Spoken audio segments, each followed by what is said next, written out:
자, 오늘은 하나님의 전신갑주를 입으라 라는 제목으로 말씀의 은혜를 나누겠습니다. 오늘 말씀은 교회가 감당해야 할 영적 전투에 대해서 말씀하고 있습니다. 우리 이미 선전 시리즈를 통해서 자세히 보긴 했습니다만, 또 우리 늘 언제나 그렇듯 망각의 은혜가 늘 있잖아요. 다시 한번 말씀을 살펴보면서 마음에 새겨놓았으면 좋겠는데, 이 땅에 있는 교회의 정체성을 말하라고 한다면 전투하는 교회입니다. 전투하는 교회. 주님 오실 날까지 우리는 전투하는 교회예요. 그러므로 교회 되었다는 말은 무슨 말로 바꿀 수 있냐면 영적 군사 되었다는 말하고 바꿀 수 있어요. 그러므로 교회는, 즉 영적 군사들은 반드시 뭐를 입어야 되냐? 하나님의 전신 갑주를 입어야 된다는 거예요. 선택의 문제가 아니라 필수의 문제입니다. 다 입으셔야 돼요. 경찰관, 소방관, 군인들을 잘 보십시오. 그들은 다 제복을 입고 있죠. 경찰, 군인, 소방관들에게 권위가 나타나는 건 그 제복 때문입니다. 그 옷을 입고 있기 때문에 그 역할을 감당하는 것이고요. 특별히 그 옷들은 그 역할을 감당하기 위한 목적으로 지어진 옷들이죠. 무기를 장착하기도 하고요. 또 화재에 잘 방어가 되도록 만들어진 그런 옷들, 특별한 목적들에 맞춰서 입게 되어 있어요. 그리고 그 제복을 입고 근무하는 동안은 상황에 바로 대처할 수 있도록 대기하게 되어 있죠. 5분 대기죠. 이런 것처럼 적들이 쳐들어오지 않도록 경계태세를 늦추지 않고, 경찰도 언제든 도둑이나 범죄 현장들을 잘 방어하기 위해서 또 순찰을 다니고, 소방관들도 언제든지 불이 나면 불을 끌 수 있도록, 위험한 사람들, 어려운 사람들 도와줄 수 있도록 대기를 하고 있죠. 우리도 그렇습니다. 하나님의 전신갑주를 입고 있으면 마귀의 공격에 곧바로 대응할 수 있고, 또 그러기 위해서 우리는 항상 5분 대기주처럼 영적으로 깨어 있어야 돼요. 오늘 12절에 보니까 이렇게 말씀하죠. 우리의 씨름은 혈과 육을 상대하는 것이 아니요 통치자들과 권세들과 이 어둠의 세상 주관자들과 하늘에 있는 악의 영들을 상대함이라. 아멘. 우리 삶에 벌어지는 이 모든 현상들은 다 영적인 것과 연관되어 있다는 얘기예요. 그러므로 그 싸움은 어둠의 영들과의 싸움이다. 이렇게 말씀을 합니다. 여러분들 가정에서 벌어지는 일들, 일터에서 벌어지는 일들, 교회 공동체에서 벌어지는 이 모든 일들에는 다 사단의 관계들이 있을 수 있다. 이걸 분별하지 못하면 마귀가 우리의 싸움의 대상이 아니라 우리끼리 싸우고 분열하게 될 수 있고, 그러면 결과적으로 교회 공동체는 어려워질 수밖에 없겠죠. 그러므로 이 영적 긴장감을 교회와 성도들은 절대로 놓지 말아야 한다는 것입니다. 그러므로 영적 전쟁에서 승리하기 위해 우리가 어떻게 해야 되는가 오늘 살펴보고자 합니다. 승리하기 위해 두 가지를 꼭 기억하셔야 돼요. 이런 말이죠. 지피지기면 백전백승이다. 지피지기면 백전불퇴다. 이런 말이 있어요. 그죠? 우리가 잘 아는 말인데, 이 내용이 이런 겁니다. 적을 알고 나를 알면 100번 싸워 100번 이길 수 있다. 물러남이 결코 없다. 이런 뜻이죠. 두 가지를 기억해야 된다고 그랬죠. 첫 번째 뭐를 기억해야 되냐? 나를 알아야 돼요. 적을 알고 나를 알아야 이긴다며요. 그러니까 첫 번째 나를 알아야 됩니다. 자, 나를 알아야 되는데 뭘 알아야 되냐? 10절. 끝으로 너희가 주 안에서와 그 힘의 능력으로 강건하여지고. 아멘. 자, 주 안에서와, 왜 말씀 안 나오죠? 10절. 자, 10절. 자, 보시면 주 안에서와 라고 말하죠. 주 안에서와, 이 말은 주님과 연합해야 된다는 얘기예요. 주님 안에 거하라는 얘기는 주님과 연합해야 되고, 그럴 때 그 힘의 능력, 그 주님의 능력으로 강건해질 수 있고, 그래야 승리할 수 있다는 거예요. 제가 왜 나를 알아야 된다 말씀드렸냐면, 주님의 능력으로 덧입힌 바 되기 위해서 내가 어떤 존재인지를 알아야 됩니다. 내가 무능하고 연약하고 형편없는 존재라는 걸 인정해야만 전능하신 주님의 능력에 온전히 의지하게 되잖아요. 근데 이게 안 되니까 우린 끊임없이 나의 지혜, 나의 지식, 나의 힘, 나의 능력으로 싸워보려고 자꾸 하게 되죠. 그러나 그것으로는 이길 수 없다는 거예요. 그러므로 나는 아무것도 아니라는 것을 깨달아야만 능력의 주님께 나아가 그분의 능력을 구하게 돼 있죠.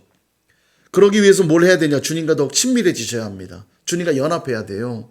그분으로부터 흘러오는 능력을 힘입어야만 한다라는 것입니다. 그럼 도대체 주님이 보여준 그 능력이 뭔가? 에베소서는 이렇게 말합니다. 1장 20절에서 22절까지. 그의 능력이 그리스도 안에서 역사하사 죽은 자들 가운데서 다시 살리시고 하늘에서 자기의 오른편에 앉히사 모든 통치와 권세와 능력과 주권과 이 세상뿐 아니라 오는 세상 일컫는 모든 이름 위에 뛰어나게 하시고 또 만물을 그의 발 아래에 복종하게 하시고 그를 만물 위에 교회의 머리로 삼으셨느니라. 아멘. 자, 좀 길었지만 간단히 요약하면 그래요. 제가 이 부분 설교할 때 말씀드렸었는데 세 가지 교리를 정리할 수 있다고 그랬어요. 뭐냐면 부활, 승천, 좌정하심. 이렇게 세 가지의 교리를 에베소서는 계속 강조하거든요. 그러니까 그분이 가지신 능력, 하나님의 능력이 어떤 능력이냐면 주님을 부활하게 했고 승천하게 했고 하늘 보좌에 좌정하게 하셨다는 거예요. 이 하나님의 능력으로 인하여 어떤 일이 벌어졌냐면 모든 만물을 그 발 아래 복종하게 만드셨다는 거예요. 이 만물에는 모두 포함되어 있을까요? 마귀도 포함되어 있죠. 마귀도 피조물이거든요. 타락천사 아닙니까? 마귀도 피조물이에요. 그러니까 부활하시고 승천하시고 좌정하신 그 주님의 능력은 모든 만물을 복종하게 하는 힘을 가지신 분이라는 겁니다. 그러니까 마귀를 복종시키기 위해서는 누구의 능력이 필요하냐면 우리 주님의 능력이 필요해요. 그러므로 주님과 연합하여 그 힘으로 강건하여 질 때 우린 비로소 승리할 수 있게 되는 겁니다. 그분의 승리가 나의 승리가 되는 거죠. 그래서 오늘도 우리는 뭘 붙들어야 되느냐? 십자가를 그래서 붙들어야 되는 거예요. 주님의 그 십자가가 만물을 복종케 하는 능력이거든요. 그래서 그리스도인들의 승리는 늘 십자가와 맞닿아 있는 겁니다. 역설적이죠? 십자가는 저주를 받은 자들이 죽어지는 곳인데 죽어질 때 승리한대요. 기독교는 굉장히 역설적입니다. 낮아지는 자가 높아질 것이고, 그죠? 예, 약할 때 도리어 강함이고, 종이 되는 자가 으뜸이 될 것이요.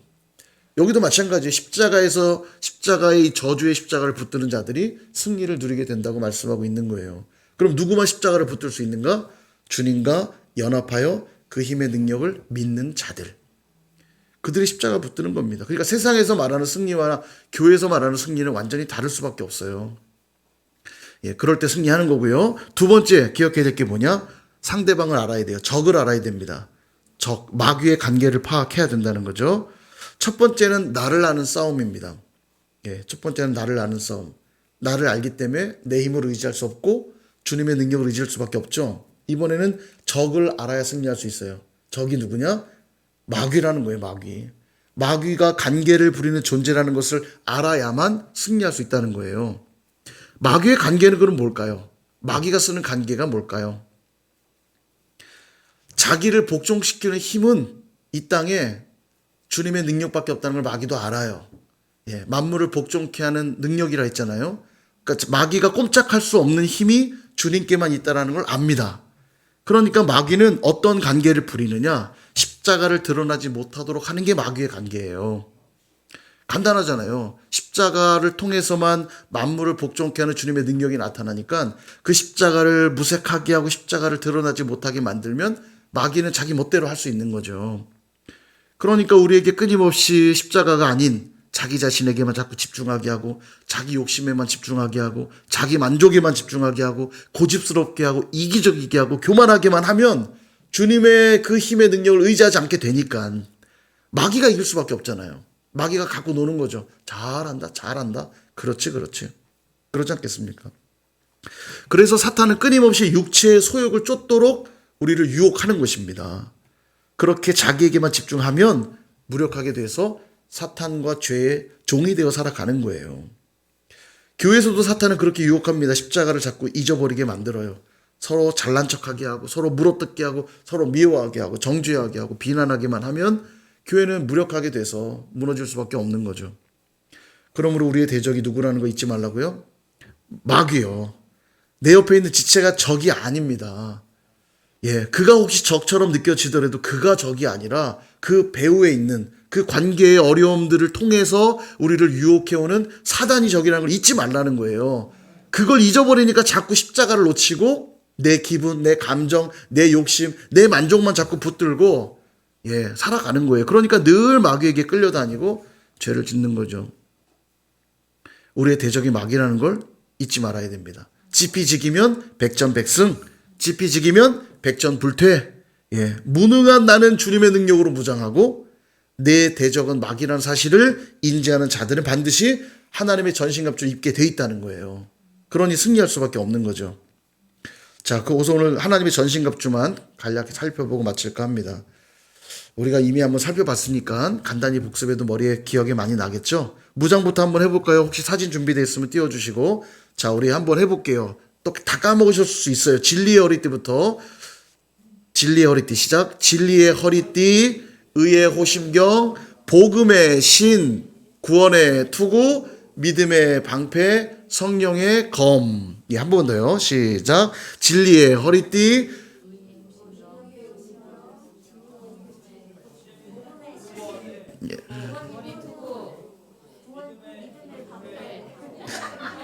이거 복음의 신을 엿다 씻는 분집 있어요 지금. 복음의 신, 구원의 투구. 예, 큰일 납니다 지금. 예, 이게 잘못 착용하면 큰일 나요. 그게 나를 공격합니다. 큰일 납니다. 예, 정신을 바짝 차려야 됩니다. 예, 뭐 진리의 허리띠 막 이런 데다 하면 안 돼요. 예, 이마에다가. 예. 자, 한번 살펴볼게요. 진리의 허리띠부터. 허리띠는 중심을 잡아주는 겁니다. 힘을 내도록 만들어줘요. 허리띠에는 각종 무기들을 장착할 수 있는 그런 구멍들도 있고요. 단칼 같은 것들은 허리춤에다 차죠. 특별히 갑옷이 흘러내리지 않도록. 이 호심경이 가슴에 입는 이 딱딱한 갑옷이 가슴에만 착용한 게 아니라 몸 전체를 두르거든요. 그러니까 이때 허리띠를 두를 때 갑옷이 흘러내리지 않도록 잡아주는 역할을 하죠. 동일하게 우리 삶에도 중심을 잡아주는 게 있어야 됩니다. 그래야 흔들리지 않고 견고할 수 있어요. 그게 뭐냐? 성경이에요. 진리. 진리의 말씀, 성경. 우리 성경을 통해 하나님을 만나고 성경을 통해 그 힘의 능력을 덧입게 되는 것이에요. 그러므로 늘 성경이 우리 삶의 중심에 있어야 돼요. 두 번째, 의의 호심경입니다. 여러분, 이 가슴을 보호하는 건 너무 중요해요. 왜냐하면 심장이 있거든요. 심장이 화살에 맞거나 총에 맞으면 즉사합니다. 즉사. 다른 부위는 팔이 부러져도 우리 죽진 않아요. 다리가 부러져도 죽진 않습니다. 고통스럽긴 해도. 근데 이 심장은 공격받으면 즉사할 수가 있어요. 그래서 이 가슴을 보호하는 건 굉장히 중요합니다. 그래서 우리의 영적인 심장을 보호하기 위해 꼭 입어야 될 장비가 뭐냐? 의의 호심경이라는 거예요. 의. 여러분, 성경에서 항상 의가 나오면 뭐로 치환하라고 그랬죠, 제가? 기억하세요? 의 그러면 예, 관계로 생각하시면 돼요. 하나님의 자녀, 하나님과 나와의 관계, 내가 하나님의 자녀됨. 항상 의 그러면 하나님의 자녀됨. 이거 떠오르시면 됩니다. 거의 맞아요. 그러면 내용이요.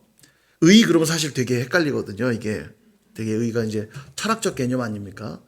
하나님의 자녀됨이라고 생각하시면 돼요. 그러니까 의롭게 되는 것, 그것이 오늘 우리의 영적 심장을 보호해 주는데, 내 노력으로는 의로워질 수가 없어요. 내 노력으로는 하나님 자녀 될 수 없잖아요. 그죠? 우린 이미 전적으로 부패하여 오염된 상태에 있기 때문에 내 노력으로 의로워질 수 없고 내 노력으로 하나님 자녀 될 수가 없어요. 오직 예수 그리스도로 옷 입을 때만, 예수님의 능력을 힘입을 때만 의롭게 되잖아요. 그죠? 예수님으로 말미암을 때만 하나님의 자녀가 되잖아요. 그러므로 의의 호심경을 입는다는 걸 쉽게 말씀드리면 예수님을 잘 믿으란 얘기예요. 그럴 때 우리는 하나님의 자녀라 인정받게 되고요. 하나님의 자녀로 의롭다 인정받게 되고, 그때서야 비로소 거룩하고 의로운 삶이 가능해지는 겁니다. 하나님의 자녀답게 살아가는 삶이 바로 우리가 입어야 될 의의 호심경이라는 거예요. 그러니 하나님의 자녀 되었다고 하면서 맨날 거짓말이나 하고 사기나 치고 음란하며 부도덕한 삶을 살아서는 이런 마귀의 타겟이 돼버리는 겁니다. 그냥 죽는 거예요. 그리스도인으로서 무력해질 수밖에 없습니다. 현재 한국 기독교가 영적 갑옷을 가장 단단히 입어야 될 부위가 있다면 저는 이 의의 호심경의 대목이라고 생각합니다. 의의 호심경을 벗고 있는 교회들이 너무너무 많아요. 물질의 부패, 거룩함의 상실, 부도덕함이 도를 넘었어요. 매스컴에 늘 나오는 뉴스들을 보면 참담할 지경입니다. 그죠? 그리고 창피한 줄도 모르고 당당해요. 예, 이 의의 호심경을 홀딱 벗고 있습니다. 마귀가 공격하기 너무너무 좋아요. 그러니까 요즘 교회들을 향해서 아주 혐오하는 사람들이 점점 많아지고 있습니다. 저번에도 말씀드렸지만 영화나 드라마 보면 교회가 좋게 나오는 드라마나 영화가 하나도 없어요. 다 부패의 원산지가 교회인 것처럼 나오고요. 저는 궁금해요. 촬영지를 보면 교회인데 어떤 교회가 저런 걸 촬영하는데 장소를 내줬단 말인가. 예배 현장들이 막 나오는 거예요. 근데 이 부패, 비리가 장로고 권사인데 기업 회장이고 사장인데 거룩하게 예배를 드리고 뒤에서는 사기를 친단 말이에요. 돈을 빼돌리고요. 그 배경이 늘 교회가 나온단 말이에요. 뭔가 메시지가 있는 거죠. 교회는 기본적으로 누가 봐도 교회는 거룩한 곳, 그리고 착한 사람들, 선한 사람들, 이게 교회의 일반적인 이미지인데 영화나 드라마에 자꾸 그런 데 나온다는 건 교회에 대한 혐오 이미지를 자꾸 심어주려고 하는 거죠. 예. 근데 이거를 이제 나쁘게만 볼 게 아닌 게 교회가 어떻게 했길래 교회가 어떻게 했길래 이렇게 혐오 이미지가 돼버렸는가 돌아볼 필요 있어요. 대부분 교회가 물론 잘하고 있을 겁니다만 적지 않게 교회가 이 의의 호심경 부분이 너무 많이 오픈되어 있어요. 마귀의 타겟이 되고 있습니다. 세 번째, 복음의 신발 신어야 되죠. 여기서 이 신발은 일반 신발이 아니죠. 전쟁에 필요한 신발이니까 전투화 같은 겁니다. 전투화가 되게 중요해요. 바닥에 아무리 위험한 요소들이 있어도 전투화를 신으면 안전하죠. 그래서 이 복음의 신은 평안이라는 특징을 가지고 있습니다. 어떠한 바닥이라도 잘 걸어갈 수 있게 하니까요. 근데 신발 자체는 뭐 공격용 도구도 아니고 수비용 도구도 아니에요. 그냥 신발이니까. 그러니까 그렇게 중요한 건가 싶지만 신발은 굉장히 또 중요합니다. 로마 군대가 강력한 군대였던 것은 스터드, 이 뽕이 달린 신발을 신었기 때문이라고 제가 설명을 드렸었잖아요. 그렇습니다.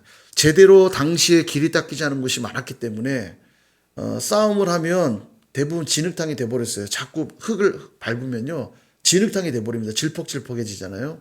진흙탕 싸움이란 말이 그래서 여기서 나온 거예요. 싸움만 하면 그 싸우는 장소는 진흙탕이 돼버립니다. 이때 상대가 큰 칼로 내리치면 방패로 막는다 해도 방패로 밀리는 순간 발이 지지가 안 되니까 푹 진흙 속에 발이 툭 묻히게 되면 그 다음을 대비할 수 없기 때문에 다음 공격에 죽는 거거든요. 근데 이 로마 군인들은 스터드 있는 신발들을 신고 있었기 때문에 밀리지가 않는 거예요. 그러니까 다음 공격에 반격을 감행할 수 있는 겁니다.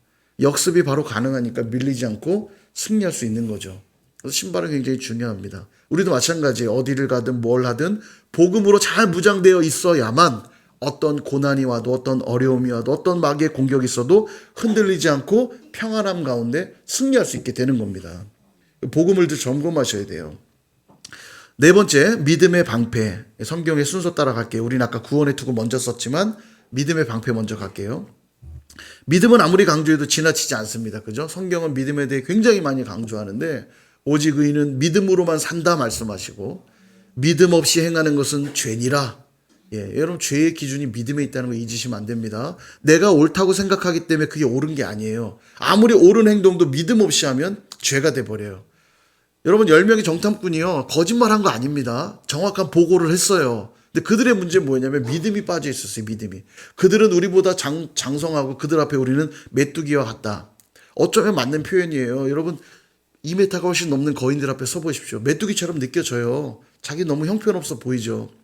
그들의 보고가 정확하지 않았기 때문이 아니에요. 정직하지 않았기 때문이 아닙니다. 믿음이 빠져 있었기 때문에 하나님 앞에 죄가 된 거예요. 우리도 동일해요. 교회 안에 일어나는 일들, 우리 가정에서 일어나는 일들, 지체와의 관계, 믿음의 눈으로 자꾸 바라보는 게 필요해요. 그게 없잖아요. 입에서 나오는 게 자꾸 믿음 없는 말들이 있을 때 그게 아무리 옳아 보여도 그건 죄가 될 수 있어요. 신앙생활하면서 중요한 건 믿음이에요. 그래서 또한 믿음의 기도는 병든 자를 구원할 것이다. 그걸 말씀하세요. 믿음이 우리를 낫게 하는 힘도 주는 것이고요. 세상을 이기는 승리는 이것이니 너희의 믿음이니라. 세상을 이길 수 있는 것도 오직 믿음뿐이라고 말씀하고 있거든요. 방패에는 두 종류가 있어요. 큰 몸 전체를 가리는 큰 방패와 손방패가 있습니다. 백병전, 개인적으로 싸울 때 사용하는 방패와 진을 치고 사용하는 큰 방패. 왜 큰 방패가 꼭 필요하냐면 전쟁이 시작되면 처음부터 야 나가라 이렇게 싸우지 않고요. 화살 같은 걸로 먼저 상대의 전력을 최소 약하게 만듭니다. 대포를 쏘든 화살을 쏘든 쏴요. 그러면 날라오는 화살을 막아야만 다음 공격할 수 있기 때문에 진을 치고 큰 방패로 막는 거예요. 이 화살을. 이 진을 방패의 진을 잘 쳐야만 군인들 한 사람 한 사람이 보호받고 진도 무너지지가 않는 거죠. 여러분 진이 무너지면 전쟁은 지는 겁니다. 한쪽 진이 확 무너지면 지는 거예요. 큰 방패로 잘 막아야 돼요. 더군다나 화살을 쏠 때 그냥 안 쏘고 불화살을 쏩니다. 불화살. 그래서 방패에는 물을 묻히거나 불이 붙지 않도록 조치를 취해서 방어해야 되거든요. 근데 이제 믿음이 그렇다는 거예요. 우리의 개인을 지키게 하고 공동체를 지키게 하는 게 믿음인데 믿음의 방패를 잘 써야만 마귀가 날리는 불화살들 어떤 게 있을까요? 부정적인 말들, 악한 말들, 비방과 정죄의 말들, 의심하게 하는 말들, 이런 것들로 계속 공격해 와도 믿음의 방패를 잘 들고 있다면 나를 지키고 공동체를 지키는 거예요. 여러분, 사람이 모인 곳에 끊임없이 부정적인 말들이 나오게 돼 있습니다. 제발 부정적인 말 하지 마세요라고 말씀드리고 싶지만 잘 안 된다는 거 알아요.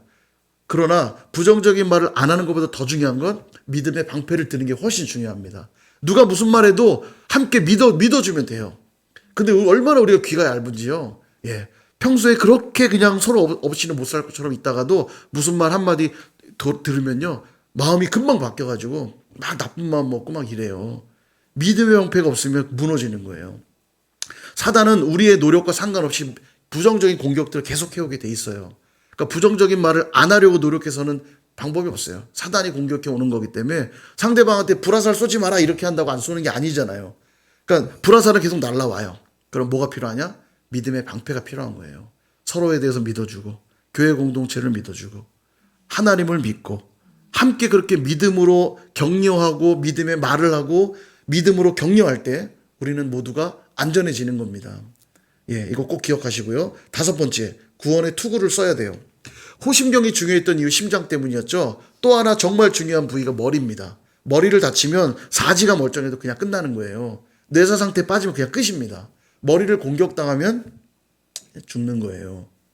예. 이때 우리가 써야 될 투구가 뭐냐? 구원의 투구래요. 그래서 여러분, 구원의 확신은 너무너무 중요합니다. 이 구원의 확신이 없는 채로 신앙생활하게 되면 늘 불안하게 되고 흔들리게 되고 봉사를 해도 기쁨이 없고 지체들과 관계를 맺을 때도 불편해요. 공동체 전체를 어렵게 만들 수 있습니다. 이 구원의 확신이 없으면 신앙생활이 불가능하다 보시면 돼요. 성경은 말씀하죠. 영접하는 자 곧 그 뜻대로 부르심을 입은 자들에게는 하나님의 자녀가 되는 권세를 주셨으니, 여러분, 이 분명한 말씀의 확신을 붙들고 살아가시기를 축복합니다. 이 구원의 확신이 우리 안에 있어야만 신앙생활이 즐거워지는 거예요. 자, 마지막 성령의 검을 이야기하죠. 성령의 검은 곧 하나님의 말씀이라, 그렇게 이야기합니다. 유일한 공격용 무기입니다. 방어를 아무리 잘해도요, 공격하지 못하면 승리할 수 없잖아요. 야구를 예를 들면 투수가 정말 뛰어나요. 류현진 같은 대단한 투수가 아무리 공을 잘 던져도요, 아무리 뛰어나게 공을 던져도 점수를 못 내면 못 이기는 겁니다. 그죠? 축구도 마찬가지예요. 아무리 뛰어난 골키퍼가 있고 아무리 뛰어난 수비수가 있어서 철벽 방어를 한다 해도 결국 공격수가 골을 못 넣으면 못 이기는 거예요. 공격이 너무 중요하죠.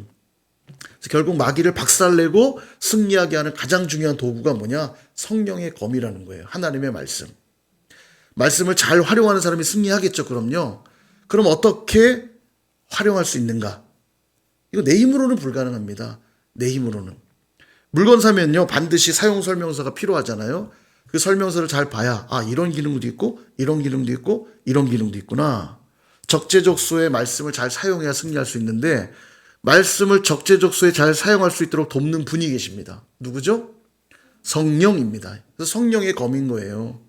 예, 성령의 검. 늘 성령 안에서 말씀 읽고 성령 안에서 묵상하고 성령 안에서 순종할 때 영적 전쟁이 벌어지는 순간순간마다 적재적소에 필요한 그 말씀으로 우리가 승리할 수 있게 되는 겁니다. 그래서 여러분, 군인들이 사격 연습을 계속 하잖아요. 맨날 실제 전쟁하는 게 아니어도 정기적으로 사격 연습을 합니다. 0점 조정을 하고 내 관역이 잘 맞는지 0점 조정을 하고 관역에 총을 쏴서 실력을 자꾸 향상시키는 이유는 언젠간 적을 만날 때 승리하기 위해서죠. 사격 연습 해보지도 않은데 적이 나타났다고 무조건 총 쏜다고 다 맞나요? 그렇지 않잖아요. 예전에 월남전 다녀온 저희 예전에 섬기던 교회 안수 집사님이 월남전 때 얘기를 종종 해요. 이분이 이제 장교로 다녀오셨다는데 그 영화에서 막 쏘는 거 다 거짓말이라는 거예요. 총소리가 나면 그렇게 무섭대요. 정말 총을 이렇게 쏘는 사람 하나도 없대요. 다 이렇게 밑에 숨어가지고 총만 꺼내놓고 이렇게 쏜다는 거예요. 누가 맞는지도 모른대요. 그분 말이 그래요. 그분 말이. 너무 무서워서 막 여기저기서 총소리가 막 들려오니까 이 연습이 되어 있지 않잖아요. 어쩌면 맨날 아군 쏘고 있을 때 몰라요. 우린요 막. 우리 편한테 막 쏘면서 자기는 잘 싸우고 있다고 착각할지도 모르겠어요. 그래서 일상 속에서 말씀을 읽고 묵상하고 순종하는 훈련이 계속 돼야 됩니다. 적을 만났을 때만 바짝 말씀을 편다고 싸울 수 있는 게 아니라 매 순간 매 순간 성령 안에서 말씀을 읽고 묵상하고 성령의 인도함 받는 훈련들이 되어야만 순간순간 사탄의 공격이 들어올 때 빠르게 분별할 수 있고 하나님의 말씀으로 대처할 수가 있는 거예요. 말씀을 정리하려고 합니다. 여러분, 샤브샤브 좋아하시는 분들 많이 계시죠?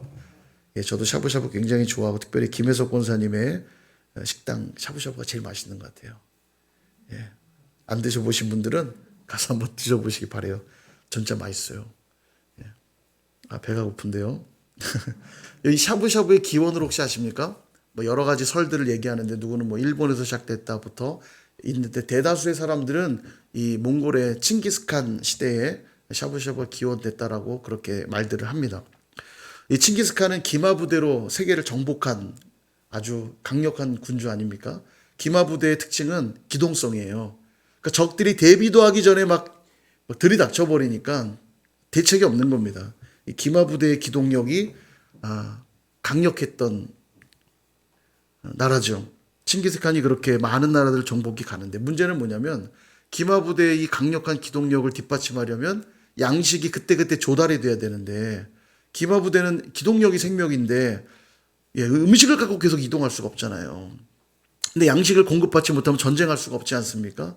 그래서 이들이 뭘 했냐면 말고기를 육포로 만들어서 가지고 다녔다는 거예요. 그래서 어느 때라도 물만 준비되면 투구를 벗어서 물을 담고 말린 그 말고기 육포를 넣어서 끓여서 그 자리에서 먹었다는 거예요. 바로바로. 그러니까 이제 기동성을 계속 살려서 양식을 공급받은 거죠. 여기서부터 샤브샤브가 시작됐다라는 이제 설입니다. 그러니까 몽골이 대제국을 이룰 수 있었던 것에는 기마 부대의 역할도 컸지만 그보다 어쩌면 더 중요한 건 이 기마 부대를 가동하게 하는 양식이 제대로 공급됐기 때문에 세계를 제패할 수 있었던 거죠. 근데 우리도 마찬가지라는 생각을 해요. 승리의 삶을 살기 위해 필요한 것이 여러 개 있지만 우리 영혼의 양식이 제대로 공급되지 않는다면 아무리 좋은 허리띠가 있고 호심경이 있고 신발이 있고 투구가 있고 방패가 있고 칼이 있다 해도 소용없지 않겠어요? 우리가 계속해서 공급받아야 될 양식이 뭡니까? 하나님의 말씀이죠. 하나님의 말씀. 전쟁 중에도 샤브샤브를 해먹고 잘 싸워 승리했던 이 칭기스칸의 부대처럼 우리도 늘 말씀을 읽고 늘 말씀을 묵상하고 늘 말씀을 붙들 때 승리하게 되는 줄 믿습니다. 사랑하는 여러분, 교회가 되었다는 것, 이것은 영적 군사가 되었다는 뜻과 같은 말입니다. 그러므로 반드시 하나님의 전신갑주를 입으실 수 있기를 축복합니다. 그러므로 오늘 이 말씀 꼭 기억하시고 개인은 물론이거니와 우리 교회 공동체가 마귀의 관계를 박살내어 늘 승리할 수 있기를 주님의 이름으로 축원드립니다.